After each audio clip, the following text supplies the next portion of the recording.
اعوذ باللہ من الشیطان الرجیم بسم اللہ الرحمن الرحیم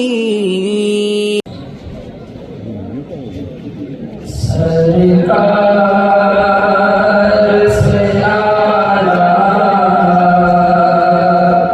کوئی انسان نہیں ہے۔ سرکار سے اعلیٰ کوئی انسان نہیں ہے۔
احسان نہیں ہے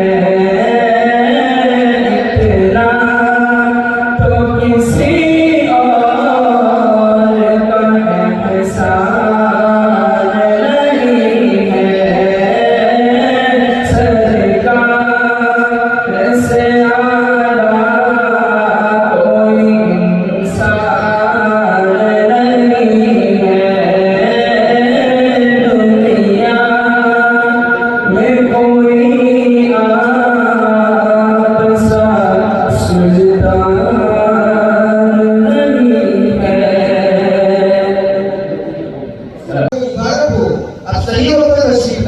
اس موضوع پر آج ہمارے مدرسے میں گفتگو ہونے جا رہی ہے.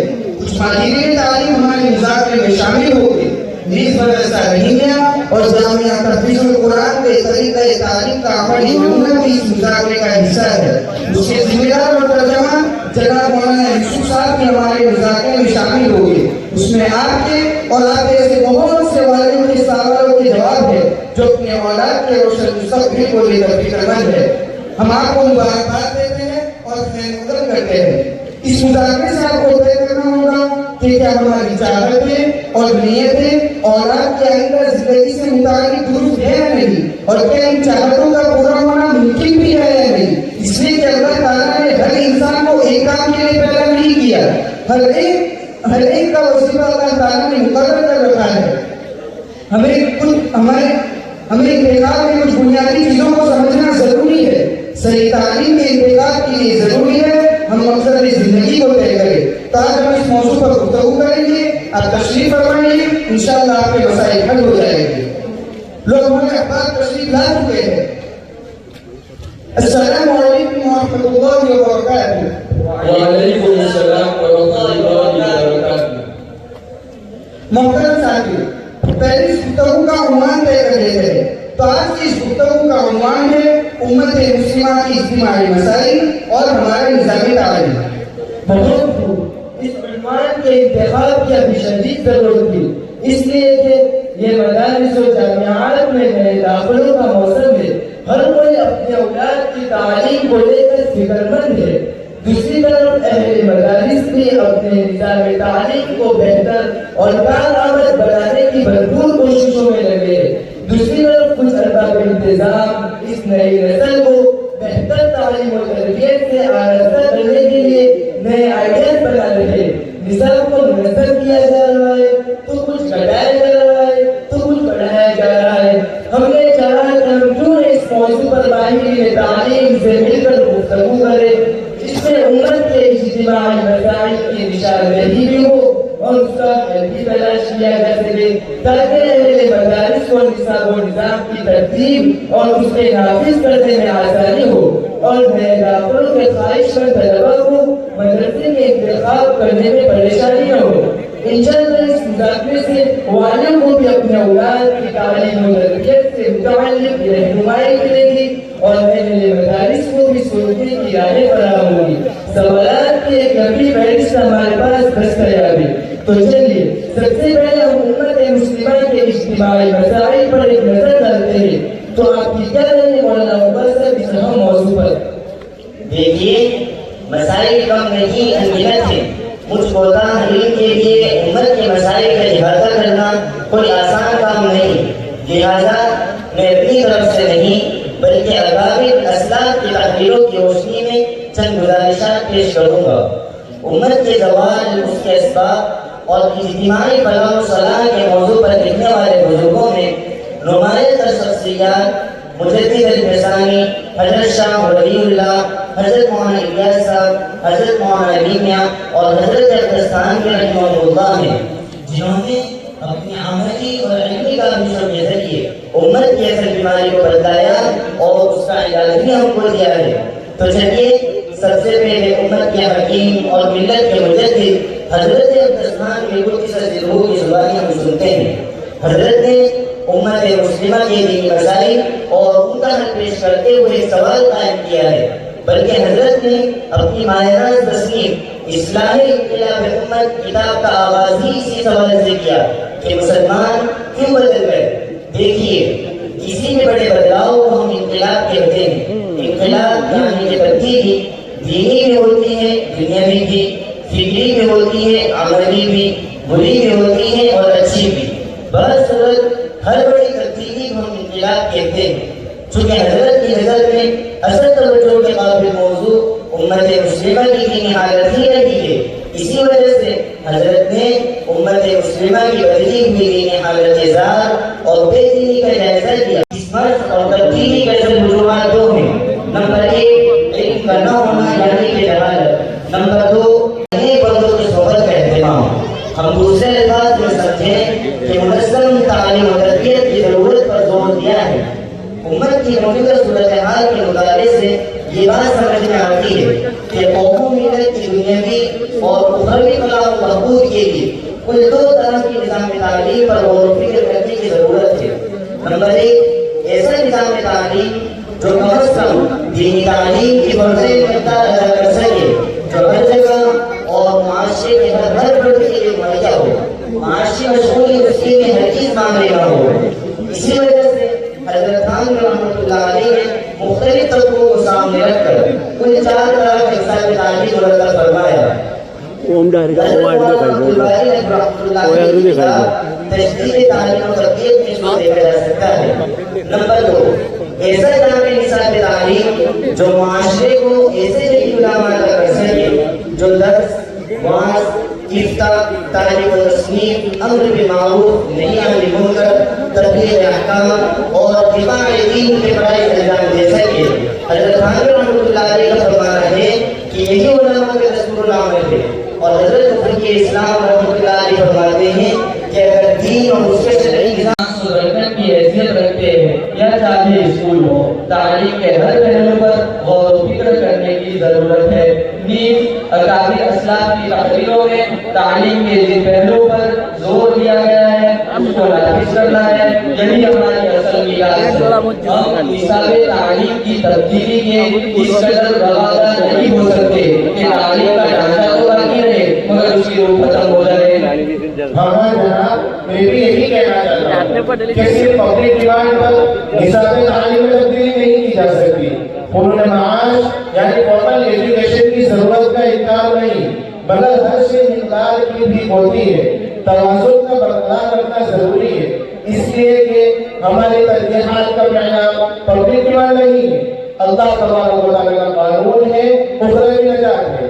یہ روش سراسر غلط ہے کہ ہم جب چاہے جیسے چاہے تعلیم کا دورانیہ گھٹا دیں، کتابیں کم کر دیں، مضامین مختصر کر دیں، ضروری مضامین حذف ہو جائے اور صرف جزوی فائدے کے خاطر زائد معاشی مضامین کی بھرمار ہو۔ یہ اختصار پسندی مسائل کا حل نہیں ہے بلکہ اور زیادہ تنزلی کا سبب ہے۔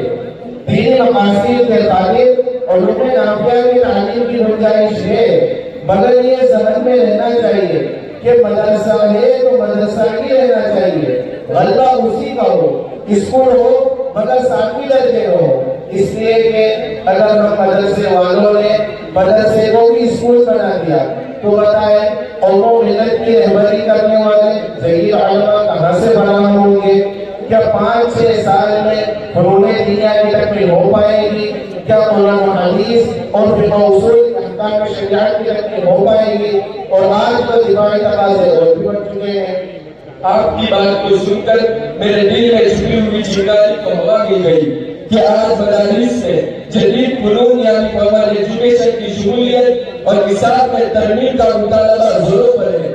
یہ شمولیت کس مقدار اور کس حد تک صحیح ہے وہ تو اصحاب حل و عقد تک بتائیں گے، مگر ایک سادہ سا سوال ہے جو کسی کے ذہن میں کھٹک رہا ہے کہ جہاں معاشی شعبوں میں افراد کی ضرورت کا تقاضا ہے تو کیا یہ استعداد علماء عقیدت کی کمی رہی کہ ایسے علماء کی ضرورت نہیں جو امت کی صحیح رہبری کر سکے؟ اس کا مطالبہ تقریباً مادیت کی زد میں لگ چکا ہے۔ مادیت زدہ سوچ اور تجدد پسند طبقہ دینی مدارس کے اہم ستونوں کو ہلا رہے ہیں۔ نصاب میں بڑی تبدیلیاں ہو رہی ہے، یہ تبدیلیاں سوچ سمجھ کر نہیں بلکہ پبلک ڈیمانڈ کا نتیجہ ہے۔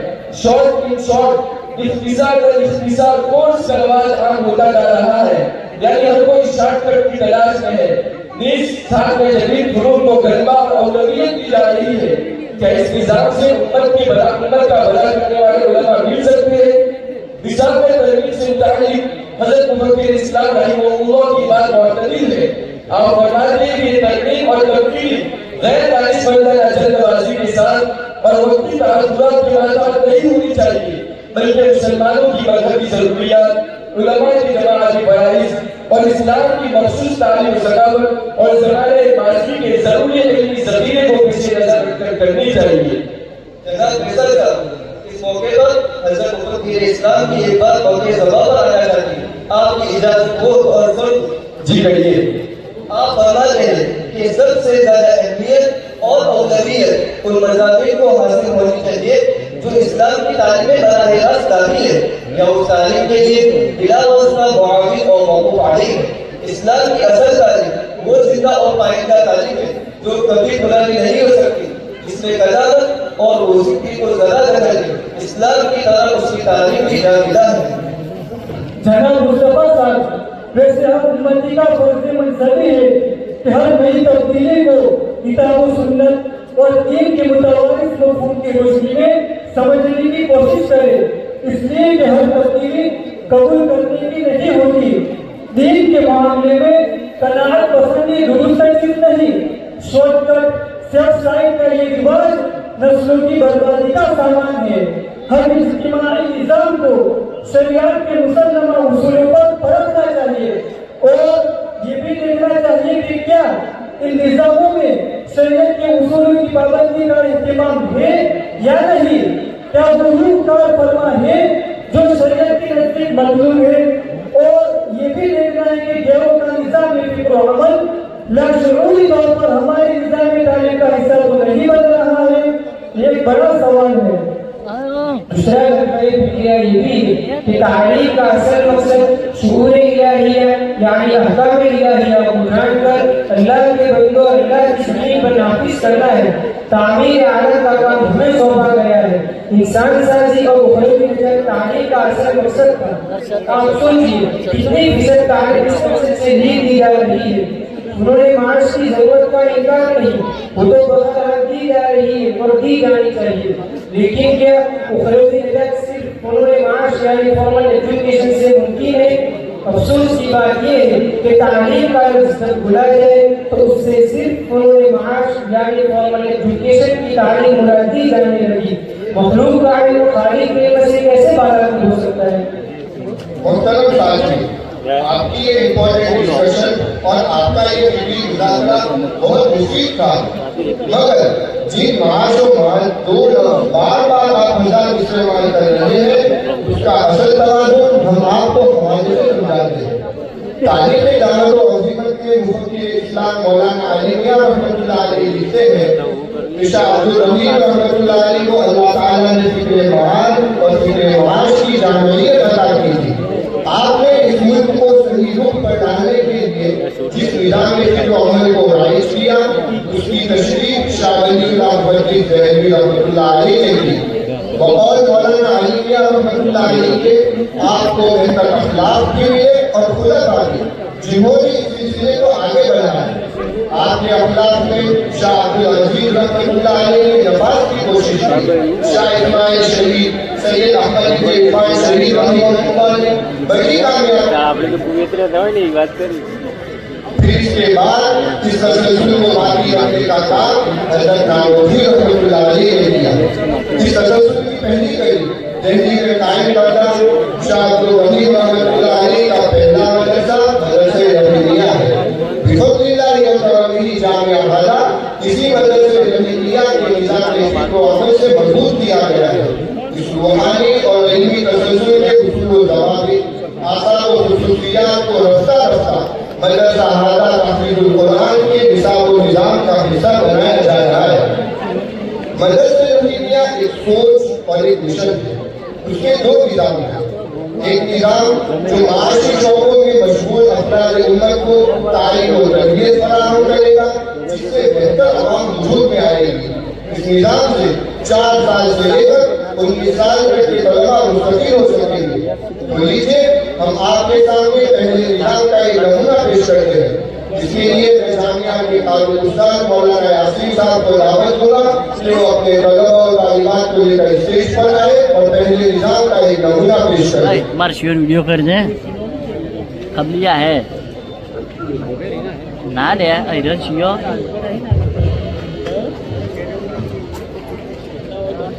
ویڈیو جو ہے اے بولو سڑے بینی کٹ کر ویڈیو کرنی ہے تو ہے ویڈیو بیسانا سے عبداللہ پہ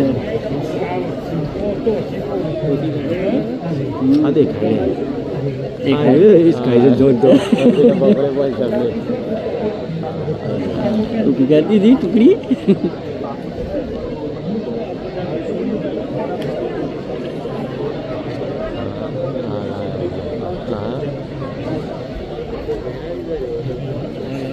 کٹ کری 9 بنے بہلی کٹ کرا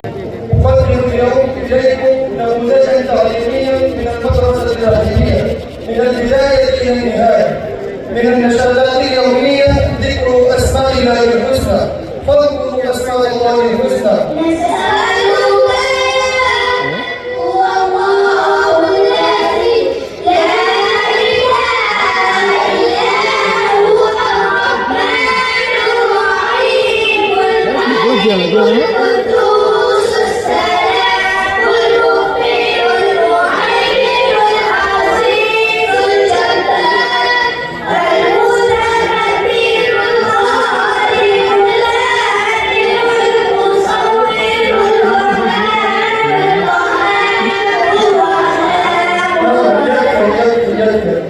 الصلاة على الحبيب صلى الله عليه وسلم أيضا من النشاطات اليومية. نعم صلوا على الحبيب صلى الله عليه وسلم. اللهم يا حبيب يا حبيب صل وسلم وبارك وأنعم وتحنن وترحم بك ومن قلبك ومن العلماء خاصة على من أوتي علم الأولين والآخرين وجميع الكلم ومنابع الحكم سادة حلما وتجلى يعلمنا بلغته علوما وحكما وهدى من لدنك ما تنفعنا ونسلك الباطل وتوفقنا أن نعمل به وآله وأصحابه وأزواجه وذريته وآبائه وإخوانه في أمته وأمته والملائكة والعلماء وعلينا جميعا يا معلم المرسلين. تعالوا نسألهم عن الإيمانيات. من الرزاق؟ الله الرحمن من الرحمن؟ الله الرحمن عائشة من الرحيم؟ من القدوس؟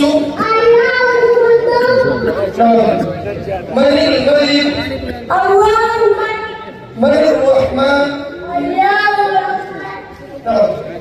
الرحمن من خلق السماوات؟ من خلق السماوات؟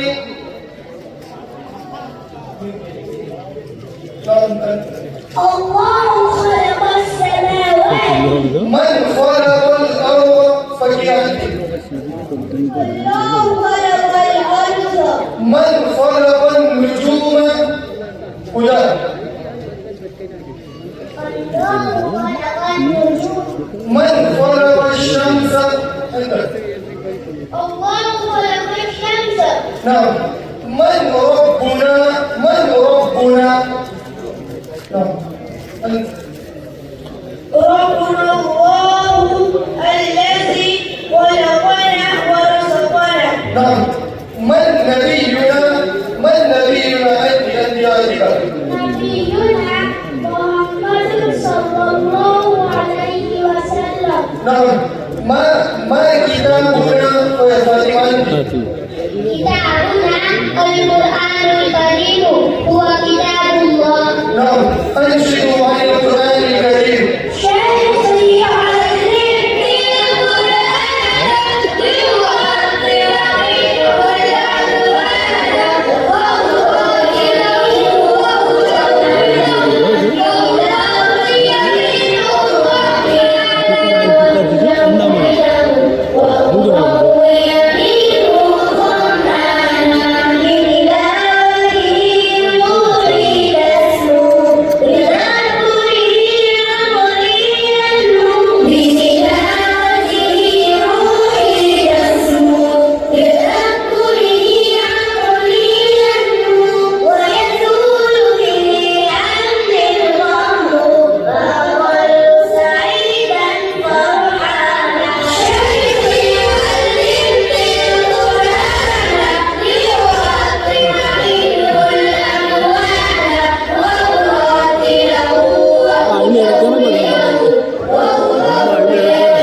تعالوا نسأله عن بعض سنن النبي صلى الله عليه وسلم.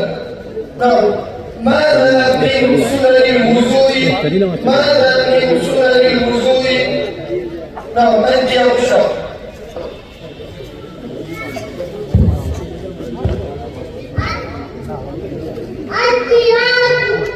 ما الدعاء قبل الطعام؟ ما الدعاء قبل الطعام؟ أنت يا أميرة. ما الدعاء بعد الطعام؟ ما الدعاء؟ أنت يا محمد سالم.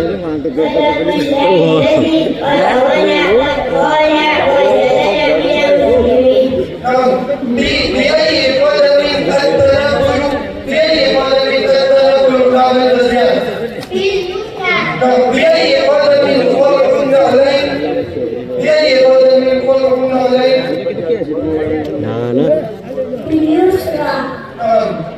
هيا نستمع من هؤلاء الكتاب الأحاديث من سلسلة الأربعينات.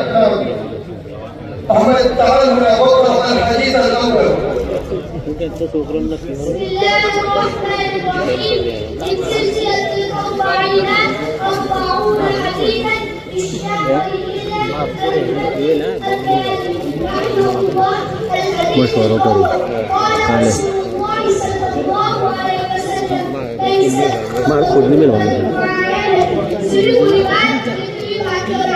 نعم تميم تعالوا نتوقف الحديث الثاني. الحديث الثاني قال رسول الله صلى الله عليه وسلم الحرب الأرض ينطق إلى الميدان. تعالي أستاذ علي.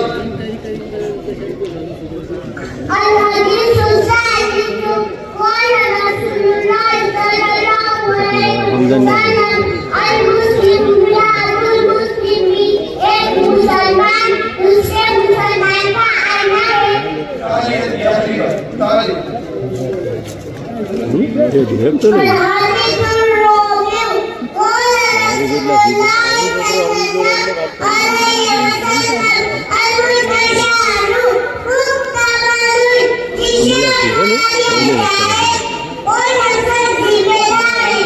نعم الآن أسألكم عن اللغة العربية. نعم هدى انظروا إلي. نعم هدى ما هذا؟ عائشة من هذا؟ أهذا طالب؟ حليمة من هذه؟ بشرى أهذه طالبة؟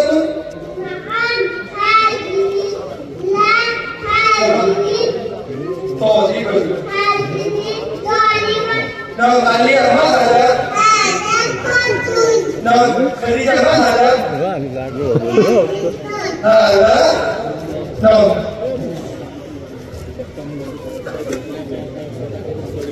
محمد ما هذا؟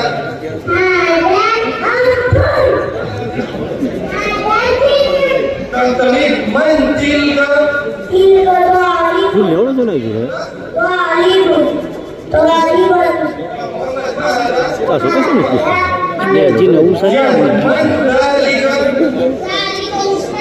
أذلك ظالم؟ أذلك ظالم؟ نعم من أنت؟ نعم ما اسمك؟ نعم ما لغتك؟ فهي أين تسكنين؟ نعم ما اسمك؟ أبوك معلم؟ نعم زينب ماذا تقرأين؟ القرآن واللغة العربية. نعم ألف هذا؟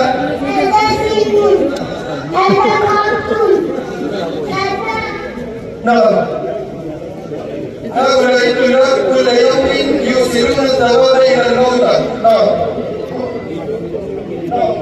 تعالي يا أميمة واسألي هؤلاء الطالبات. نعم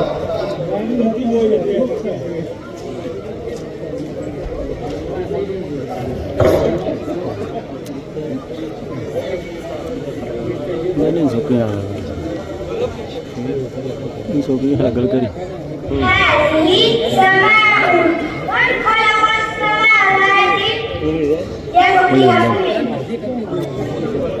الله خلق السماوات. هذه جبال من خلق الجبال؟ الله خلق الجبال.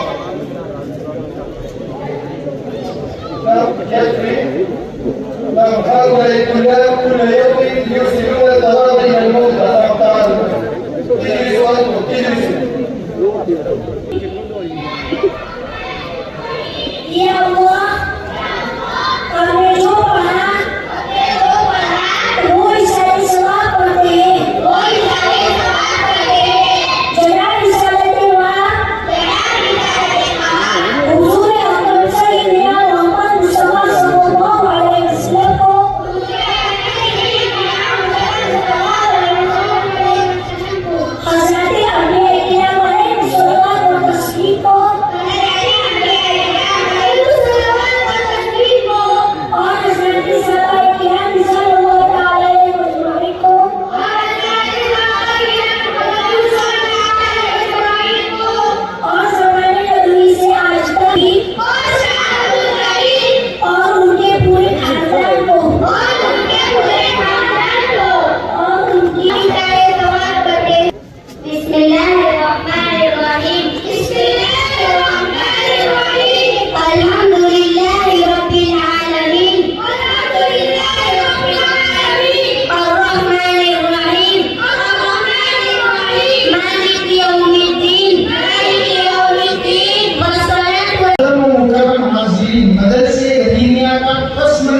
پیش کرنا زحمت نہیں، میرے لیے سعادت اور خوش بختی کی بات ہے۔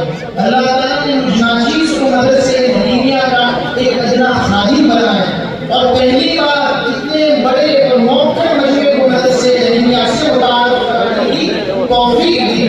رب کریم قبولیت سے نوازے۔ تھوڑا رک جائیے اور ریفریش ہو جائیے۔ ایک حمد آپ کے درمیان پیش کرتا ہوں، پھر مدرسے حلیمیہ کا پس منظر انشاءاللہ پیش کروں گا، جس کے لیے میں احمد بھوپالی کو دعوت دیتا ہوں کہ آئے اور مختصر ہم پیش کریں۔ یہ ساتھ بسم اللہ الرحمن الرحیم۔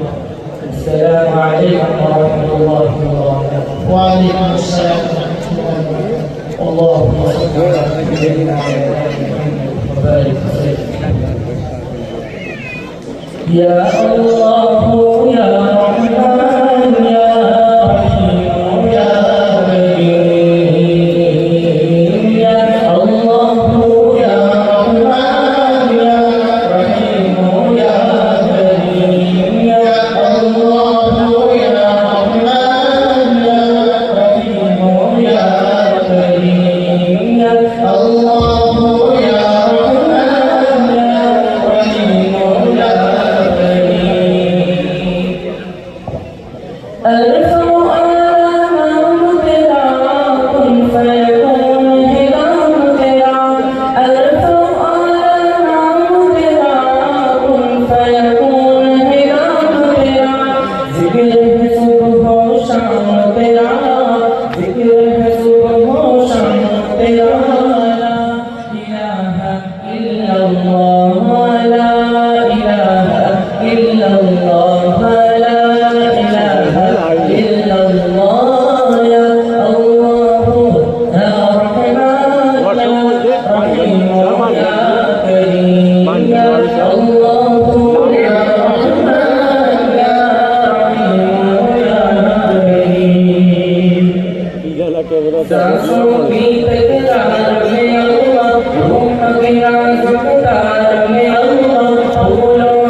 پرانی ہے، اس ملک کے قدیم ترین اداروں میں اس کا شمار ہے، بلکہ یہ کہنا غلط نہ ہوگا کہ آج برقی صحیح ہندو پاک میں مدارس و جامعات کا جو جھال میں نظر آ رہا ہے وہ در حقیقت مدرسہ رحیمیہ کا تسلسل ہے۔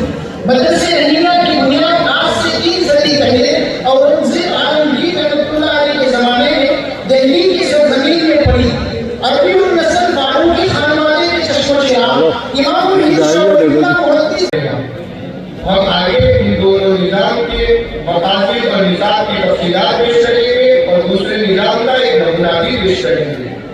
دیکھیے ایک اہم مسئلے پر تفصیلی گفتگو ہو گئی، اب ہم دوسرے اہم مسئلے کے حل کی طرف بڑھتے ہیں۔ ہمارا سولوشن ہوائی نہ ہو بلکہ ڈیٹا بیس ہو۔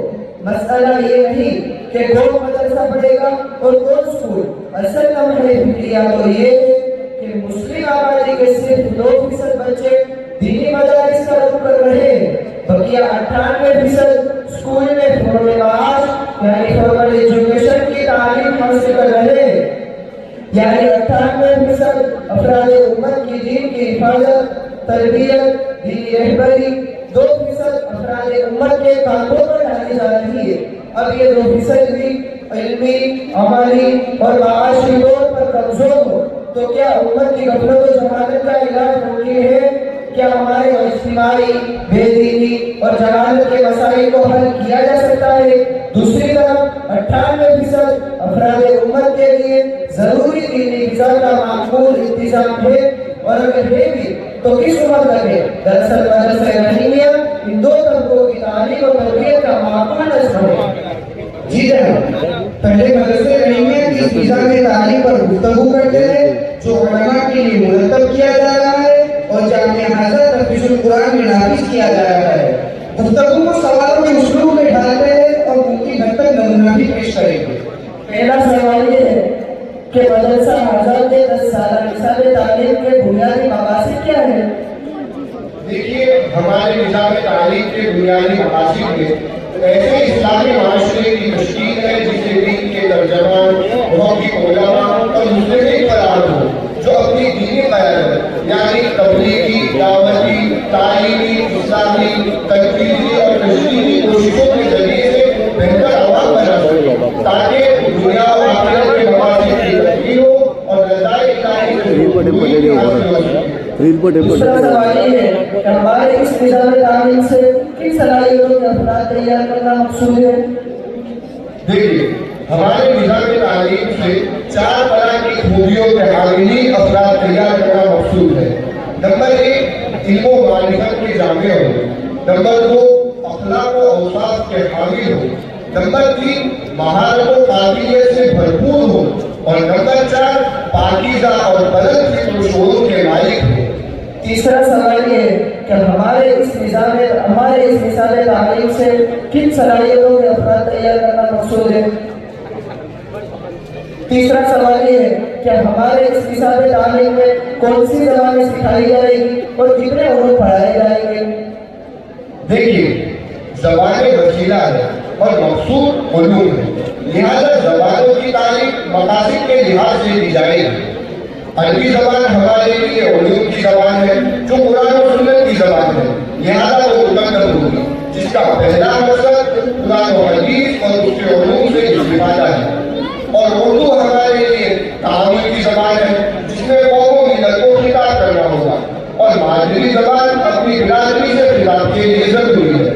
اور ایک زبان وہ ہے جو معاش کی زبان ہے، سیاست کی زبان ہے، وہ انگلش ہے، اور اسی میں فنون معاش ہے۔ لہذا یہ 4 زبانیں ہمارے نظام تعلیم کا حصہ ہوگی۔ ہم آگے ان 4 زبانوں کے نمونے پیش کریں گے، اور رہی بات علوم کی تو فنون معاش اور علوم مقصودہ کو ملا کر کل 45 علوم اس نظام کا حصہ ہوگی۔ اور یہ بھی ذہن میں رہے کہ انہی فنون معاش کو منتخب کیا گیا ہے جو فائدے مند بھی ہو اور علوم مقصودہ کے ساتھ مل بھی سکے، بلکہ ایک درجہ ضرورت کا بھی باعث ہے۔ اس سلسلے میں مفکر اسلام مولانا علی میاں رحمۃ اللہ علیہ کی ایک بات قابل توجہ ہے۔ حضرت لکھتے ہیں کہ جن جدید علوم اور زبانوں کی ضرورت ہو علماء کو بلا تعمل ان کی طرف توجہ کرنی چاہیے، لیکن شرط یہ ہے کہ یہ سب دین و حفاظت اور مذہب کے فروغ کے لیے ہو. اس وقت یہ سب سے بڑی تیاری ہوگی اور یہ تیاری میں داخل ہوگی. ان کے نزدیک آخرت دنیا پر مقدم ہو، مادیت کا غلبہ ان پر نہ ہونے پائے. ہر چیز میں نیت خدا کی رضا اور اس کے نام کی بلندی ہو. یہ مقام کاروبار ہے، اس کی گمشدگی سے جماعت علماء کا امتیاز زیادہ رہے گا.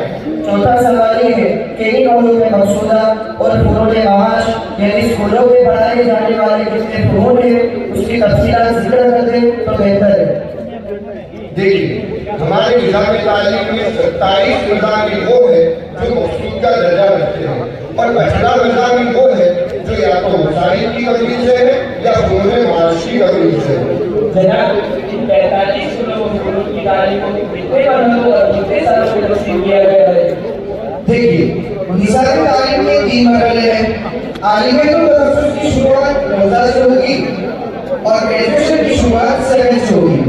پہلا مرحلہ جس میں تعلیم لغہ یعنی پہلا مرحلہ جس میں 2000 یعنی 1 ایئر اور 3 سال تعلیم لغہ یعنی کل 4 سال ملا کے لینگویج کے ہوں گے، جس میں عربی، اردو، انگریزی اور لوکل لینگویج شامل ہے اور اس میں 7، 8، 9، 10 اسکول بھی شامل ہے.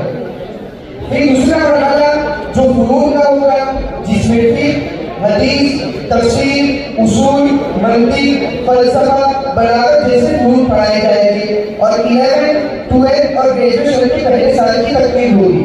اور تیسرے مرحلے میں تخصص کا ہوگا جس میں فقہ، حدیث، تفسیر کی تکمیل ہوگی اور گریجویشن کے 3 سال مکمل ہوں گے. اور آخری سال علوم حدیث کا ہوگا جس کو پڑھ کر طالب علم فاضل اور گریجویٹ بن کر نکلے گا. ان مضامین میں تخصص ہوگا اور ان مضامین میں گریجویشن مکمل ہوگا. جی، فقہ، حدیث، تفسیر میں تخصص ہوگا اور آرٹس کامرس میں گریجویشن ہوگا. آرٹس اور کامرس کی ہے. جی ہاں بالکل، آپ نے اوپر ایک نظریہ سمجھا کہ ہم انہی مضامین کو شامل کریں گے جن کو نبھانا بھی آسان ہو اور ایک درجہ اصلی مقاصد کی تکمیل میں معین و مددگار ہو. نظام تعلیم کی ان 3 مرحلوں کی تکمیل سے جن مقاصد کا حصول موصول ہے اور اسے مستقبل ہونے والا کون سے ویلیبل سرٹیفکیٹ کو پائے گا؟ جی، مقاصد 5: نمبر 1 علوم میں اضافہ ہو، نمبر 2 علم میں اشتہار ہو، نمبر 3 علم میں اتقان ہو، نمبر 4 علم قابل تنفیذ ہو اور نمبر 5 علم مدلل ہو. اسی طرح گریجویٹ سرٹیفکیٹ بھی 5 ہے. نمبر 1 تخصص فی حدیث، نمبر 2 تخصص فی تفسیر، نمبر 3 تخصص فی فقہ، نمبر 4 تخصص فی قیاس اور نمبر 5 تخصص فی ادب عربی. اسی طرح اسکول سرٹیفکیٹ بھی 5 ہے. Number 1 SSC، number 2 HSC arts commerce, number 3 BA BCom، number 4 MA Islamic studies اور نمبر 5 گریجویشن آرٹس کامرس. اب دیکھیے، ہم ایک ایسا جامع نمونہ پیش کرتے ہیں جس سے زمانے، علوم مقصودہ اور فنون معاش کی تعلیم کا اندازہ لگ جائے گا کہ وہ کیوں اور کیسے دیے جاتے ہیں. محترم ساتھیو، جامعہ کے مسائل نظام اور اس کے 3 مرحلے تعلیم اللغہ، تعلیم الفنون اور تخصص فنون کو نظریاتی اور اس کے تھیوری انداز سے آپ نے ہماری اس مذاکرے سے سمجھے ہوں گے. اب ہم آپ کے سامنے ایسی جماعت کو پیش کرتے ہیں جو اس نظام تعلیم کے پہلے مرحلے یعنی تعلیم اللغہ کو 3 سال مکمل کر رہی ہے. اس سے آپ کو اندازہ لگ جائے گا کہ ہم اس نظام کو نافذ کرنے میں کتنے کامیاب ہیں. تو لیجیے میں الثالثہ کی پوری جماعت کو اسٹیج پر بلاتا ہوں کہ وہ آئے اور مجموعے کو اپنا سبق سنائے.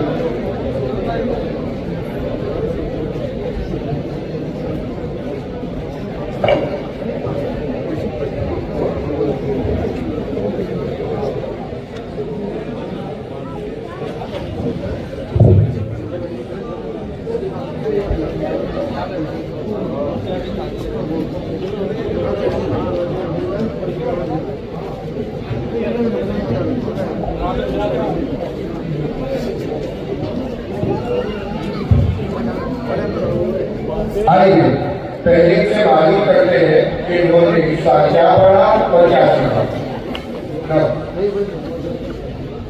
اليوم أسألكم عن دروسكم. نعم؟ سؤال أول: في أي صف تدرسون أنتم؟ نعم. سؤال آخر. وماذا تدرسون من اللغات هذه السنة؟ من يجيب منكم؟ يا فيضان قم بسم الله. من اللغات ندرس العربية والإنجليزية والجزائرية وندرس النحو والشعر العربية والنثر العربية من كلام العرب. نعم ما شاء الله. سؤال آخر. وماذا تدرسون من الفنون الجديدة؟ من الفنون من يجيب منكم؟ يا مشاهد قم.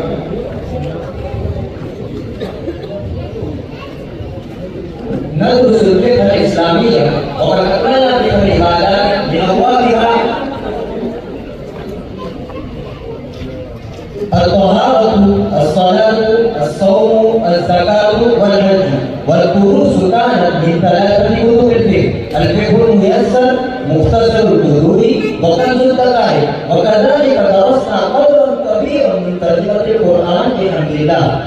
نعم جيد ما شاء الله. سؤال آخر. وماذا أتدرسون علم الفلكيات؟ يعرف أجيب. طبعا ندرس الفلكيات والجغرافية. وماذا تدرسون من الفنون الجديدة؟ من يجيبكم؟ يا بلال أجيب.